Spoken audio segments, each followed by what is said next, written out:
Assalamu alaikum. My name is Madia Iqbal. The topic of my presentation is cystic fibrosis and the subtopic is therapy. Therapy. CF का case की management costly और complex होती है. In additional emotional, physical and social effects of caring for chronically ill child can be overwhelming. Death का risk in lowest income group 44% increase होती है और जो पेशेंट इस ग्रुप में होते हैं उनमें consistently lower pulmonary function and body weight होता है. पेशेंट में सिस्टिक फाइब्रोसिस जो कि एग्रेसिवली ट्रीट होते हैं उनमें बेटर लंग हेल्थ होती है as measured by FEV1. Control of malabsorption. Patient जो कि अनट्रीटेड सिस्टिक फाइब्रोसिस होते हैं उनमें पैंक्रियाटिक इंसफिशिएंसी होती है और मैलनरिश होते हैं.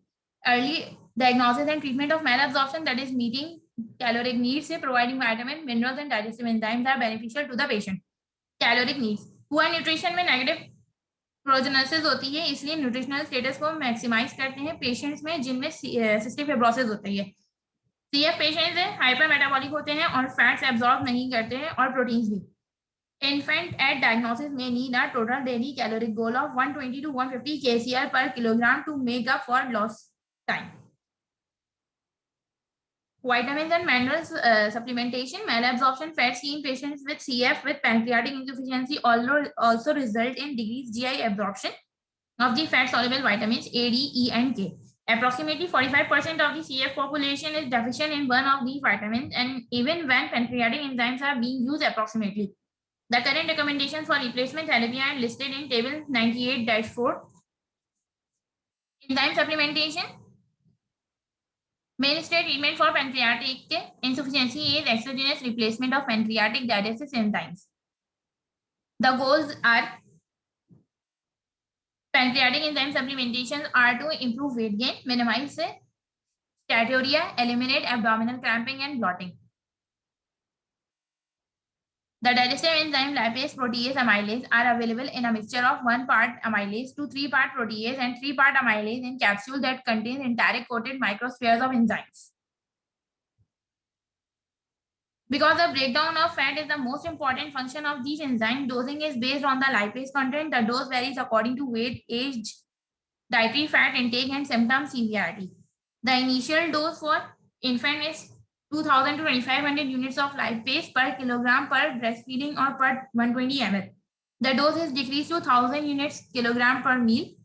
When infants being to eat solid food, for children less than 4 years of age, 500 units of lipase per kilogram per meal is the empiric dose for enzyme supplementation. A full dose of is taken with meals and half the prescribed dose is taken with snacks. High-strength pancreatic enzymes have been associated with colonic structures which are accompanied by symptoms similar to that of DIOS. Most recommended that the daily dose of lipase not exceed 10,000 units of lipase per kilogram. When patients require usually high doses of enzyme supplement, it sometimes can be attributed to high gastric acidity. The enteric coating on the pancreatic enzyme microsphere dissolves at a pH of 5.8. Then the enzymes are destroyed at a pH of 4.0. Patients with cystic fibrosis have longer postprandial periods of time when the pH is less than 4.0 in the bowel and also have significantly less time when the pH is greater than 5.8. Because enzymes may be less effective when the bowel pH is very low, adding an H2 antagonist or a proton pump inhibitor to increase gastric pH might help lower the enzyme dosing requirement. The table 98.4 is given, that is daily recommended doses of fat soluble vitamins for patients with cystic fibrosis CF and vitamin content in ADAK and aqueous ADEK formulations. अगर as हमारी 0 से 12 months होगी तो vitamin A जो हम लेंगे 1500 होगी, vitamin E जो 40 से 50 यूनिट्स होंगे, विटामिन के 400 और विटामिन के मिलीग्राम. उसी तरह 1 से लेके 3 ईयर्स में 5000 विटामिन ए होगा, 80 to 150 vitamin E, vitamin K is 400 to 800 and vitamin K is 0.3 to 0.5. 4 to 8 years में vitamin A 5000 to 10,000 range होगी, vitamin E is 100 to 200, vitamin K is 400 to 800 and vitamin K is 0.3 to 0.5 in milligram. Greater than 8 years is 10,000 vitamin A, vitamin E is 200 to 400, vitamin K 400 to 800 and vitamin K in milligram that is 0.2 to 0.5. Vitamin contained in A, D, E के chew tablet is vitamin A 9060% as beta carotene. Vitamin E is 150, vitamin K is 400, and vitamin K in milligram is 0.15. ADEK is drops in vitamin A that will be 3170. Vitamin E is 40, vitamin K is 400, and vitamin K in milligram is 0.1. Aqueous ADEK liquid 1 ml is 5751, 87% is beta carotene, 50 is vitamin E, vitamin K is 400, vitamin K in milligram that is 0.4. Aqueous ADK soft gel is 18167, 92% is beta carotene, vitamin E is 150, vitamin K is 800, and vitamin K in milligram is 0.7. Control of infection, mucociliary clearance. Sputum in patients with CF is difficult to metabolize because pulmonary secretions are thick as a result of both the CFTR defect and the large amount of viscous DNA from the breakdown of white blood cells and the bacterial debris left over from chronic infections. Mechanical clearance methods and inhaled mucolytes can be helpful in mobilizing pulmonary secretions. Mechanical methods used to mechanically break up and mobilize mucus in the pulmonary tree include traditional hand perfusion and postural drainage P and PD, oscillating positive end pressure OPEP with the Flutter valve. High frequency chest wall oscillation HFCWO with the THAI RAP vast, intrapulmonary percussive ventilation IPV, and autogenic drainage, a technique of deep breathing exercises. Dornase alpha. Pulmozyme is an inhaled recombinant form of human deoxyribonuclease 1, which breaks up the DNA, forms the PMN that blocks airways in the patient with cystic fibrosis. It has a beneficial effect on neutrophilic airway inflammation. Dornase alpha is very expensive. This medication improves lung function, reduces exacerbations of patient that is greater than 6 years of age. Hypertonic saline. Inhalation of hypertonic saline, that is IHS, also improves mucociliary clearance. When twice daily inhaled normal saline was compared with 7% hypertonic sodium chloride, the HIS treated patients experience better overall lung function and fewer exacerbations. Bronchodilation. The chronic use of inhaled beta-2 agonist improves lung function in patients with bronchial hyperresponsiveness or a positive bronchodilator response and is recommended for use.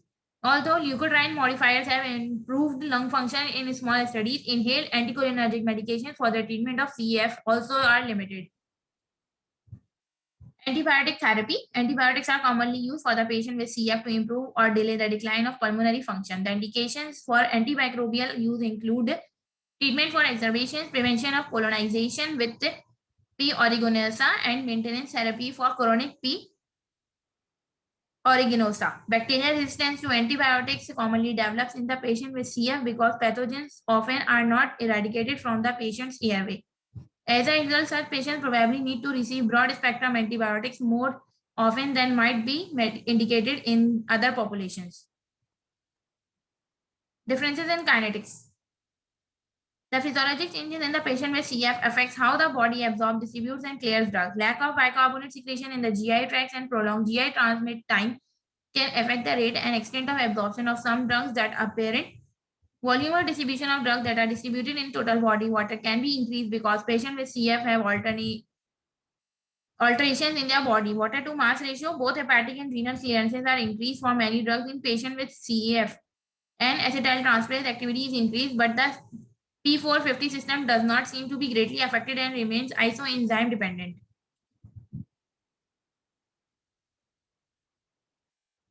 Monitoring and adverse effects. The prolonged repeated use of aminoglycosides in patients with CF increase the risk of drug-related toxicity. However, the nephrotoxicity, ototoxicity, and vestibular damage associated with aminoglycosides seem to be less common in these patients than in the rest of the population. The Cystic Fibrosis Center recommends urine analysis and assessment of the blood urea nitrogen, that is BUN, and creatinine serum concentrations after each course of aminoglycosides. The adverse effects often encountered with beta-lactams are elevated liver enzymes, diarrhea, hypersensitivity reactions, and fungal overgrowth.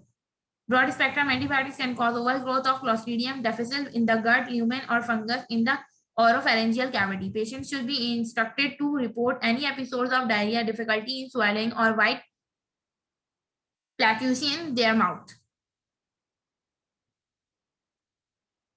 Inhaled antibiotics. Patients with CF frequently receive large doses of systemic antibiotics to treat lung infections. The site of infection in CF is the airway lumen, not the lung parenchyma. However, aerosolized administration of an antibiotic delivers the drug directly to the site of infection. Aerosolized tobramycin and colistin have been the most studied antibiotics for inhalation in patients with CF. Chronic inhalation of tobramycin reduces exacerbations, improves lung function, and is recommended for use in patients with persistently positive P. aeruginosa cultures and mild or moderate to severe lung diseases. Antibiotic prophylaxis. Some clinicians prescribe prophylactic antibiotics in an efforts to prevent S. aureus infections in young children and subsequent Pseudomonas infections. That is table number 98.6, antibiotic doses of cystic fibrosis, systemic antibiotics, and inhaled antibiotics. Acute pulmonary exacerbations, diagnosis. BW, a 19-year-old woman, was diagnosed with cystic fibrosis at 3 years of age after a history of chronic pneumonias. She presents to the pulmonary clinic with increasing cough and sputum production over the past 2 weeks, with a change in the sputum color while white to green. She currently weighs 45.2 kilograms and states she has lost 4 pounds. BW is a slightly thin adult woman whose breathing is labored. Pulmonary function test reveals an FEV1 of 65% of predicted normal and a forced vital capacity. FVC of 60%. Her usual baselines are FEV1 85% and FVC 80%. P. aeruginosa grew out of her sputum, small taken at the clinic 4 weeks ago for the first time. Other Persian laboratory findings. White blood cell WBC count, that is 17,000 millimeter cube, normal 4,500 to 11,000 per millimeter cube with 4% bands, normal 0% to 11%, 35% segmented neutrophils, normal 36% to 66%, 50% lymphocyte, normal 24% to 44%. 11% eosinophil, normal 1% to 4%, burn 7 milligram per dl, normal is 5 to 18 milligram per dl, and keratin 0.5 milligram per dl, normal is 0.6 to 1.3 milligram per dl. All other blood work, liver function test and electrolytes are within the normal limits. Heart rate and blood pressure are normal. Temperature is 99.2 degree Fahrenheit. Respiratory rate is 25 breaths per minute. Normal is 12 to 16 with an oxygen saturation of 95%, normal 97% to 100%. A number of few pulmonary infiltrates are seen on chest radiography. Her current medication include the following: 1 multiple vitamin every day QD, 2 microencapsulated pancreatic enzyme capsule, that is 16,000 units lipase per capsule with meals, and 1 or 2 capsules with snacks as needed. What subjective and objective finding does the BW exhibit that would lead to the diagnosis of a pulmonary exacerbations? The onset of a pulmonary exacerbation of CF usually is marked by an increase in symptoms such as an increase in sputum production, that is usually purulent, increased cough, dyspnea, weight loss, and 50% to 20% decline in pulmonary function test over baseline. All these findings are present in BW, and an increase in WBC count, fever, or appearance of a new infiltrate on chest radiograph may or may not be present. Traditional management for an acute CF exacerbation includes nutritional repletion, antibiotics, and chest physiotherapy. Early treatment of Pseudomonas aeruginosa. Question is, BW is admitted to the hospital for a clean out consisting of aggressive chest physiotherapy, aggressive nutritional repletion, and anti-pseudomonal antibiotics. Because P. aeruginosa was found in her sputum 4 weeks ago, the following sensitivities to antibiotics were tested and noted. P. aeruginosa strains resistant to all antibiotics except tobramycin and ceftazidime. What is the value in giving antibiotics at this time? If given in the early phase of colonization, antibiotics can prevent the switch to a chronic mucoid infection. A combination of inhaled tobramycin with oral ciprofloxacin or inhaled antibiotics alone are used to treat early Pseudomonas infection. In 14 or 15 patients treated with inhaled tobramycin for 1 year, colonization was not only prevented but Pseudomonas was eradicated. Because pulmonary tissue damage probably is related to bacterial load because of the infection-inflammation cycle, decreasing bacterial burden might slow the progression of lung disease. Therefore, it would be beneficial to treat BW aggressively with anti-pseudomonal therapy. Oral antibiotics. The quinolone family of antibiotics is currently the only option for oral coverage of P. aeruginosa. Emergence of resistant strains of Staphylococcus and Pseudomonas species have led to the CF medical community to restrict the use of quinolones to the treatment of acute CF exacerbations. Oral fluoroquinolones, example ciprofloxacin, have become widely used in patients with CF because they are less expensive, easy to administer, and as effective as IV therapy in acute exacerbations. Control of inflammation. The inflammatory response in CF airways can be treated with the drugs that block PMN, chemotaxis, pro-inflammatory cytokinins, or any other step in the inflammatory cascade. Corticosteroids, non-steroidal anti-inflammatory agents, NSAID, and macrolides all have been used to control the inflammation seen in CF lung disease. Non-steroidal anti-inflammatory agents are non-steroidal anti-inflammatory drugs have been used to slow lung function decline. High-dose buprofen 20 to 30 milligram per kilogram BID with doses titrated to a therapeutic range of 50 to 100 milligram per liter. Significantly slow the annual rate of FEV1 decline in children between 6 to 13 years of age. These doses are much higher than the recommended dose to treat pain or fever. Concerns about long-term side effects including GI bleeding and renal toxicity. For patients that is greater than equal to 6 years of age with an FEV1 greater than 60% of predicted chronic, oral buprofen is recommended to reduce the loss of lung function. Macrolide antibiotics. Macrolide antibiotics, which have both immunomodulatory properties and antimicrobial activity, have been shown to improve pulmonary function test, reduce exacerbations, and improve quality of life in children and adults with end-stage diseases. Here's a case study, that is microbiology case study, a 14-year-old cystic fibrosis patient. Case stage 14-year-old cystic fibrosis CF patient was admitted to the hospital for a CF exacerbation with a known rhinovirus infection. The patient reported congestion and cough with production of greenish sputum. The following was isolated for a sputum culture.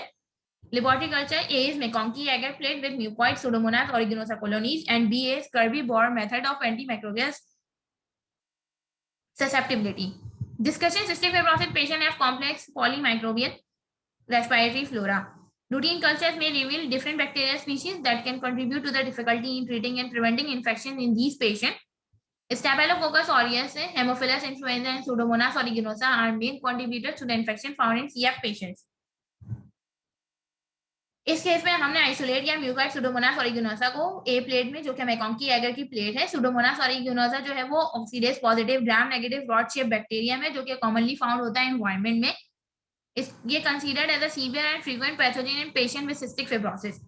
Chronic infection is thought to be that P. aeruginosa can undergo a mucoid switch, where जहां पर bacterium can acquire mutation that lead to the mucoid phenotype. Phenotype जो है वो बहुत impressive होता है, जो कि excess polysaccharide will often drip onto the lid of the plate when stored upside down during incubation. One of the key features ये कि mucoid strain of P. aeruginosa ability होती है कि वो biofilm form कर सके. बायोफिल्म्स में जो कंसिस्ट करती है matrix of the polysaccharide protein और डीएनए. ये प्रोवाइड करती है ना सिर्फ protective barrier from antibiotics and the immune system, बल्कि कंट्रीब्यूट करती है to the growth of other bacteria within the micro environment. With all excess polysaccharide, it can be difficult to standardize the in column of mucoid isolates of P. aeruginosa, which is essential straining point for the microbroth dilution method of antimicrobial susceptibility testing. For this reason, susceptibility testing of mucoid isolate is often performed by Kirby-Bohr KB disc diffusion method. The KB method is a test of antimicrobial susceptibility that is based on the zone of inhibition surrounding disc that contain antimicrobial drugs, that is B plate. इसमें जो mucoid P ऑरिजिनोसा isolate होते हैं इस case में, जो कि found होते हैं कि ससेप्टेबल टू दी एस्टेरोनैम सेफ्टाजिडाइन में पेप्टाइसिन and tazobactam and resistant to the amikacin, cefepime, ciprofloxacin, and gentamicin, levofloxacin, meropenem, and tobramycin by the Kirby-Bohr method. Case का follow-up ये होगा कि the patient was ultimately treated with the IV piperacillin and tazobactam, as well as with chest physical therapy and hypertonic saline inhalation. The clinically improved and ultimately discharged home after a 2-week hospital stay. These are the references, and thank you so much for listening to the presentation.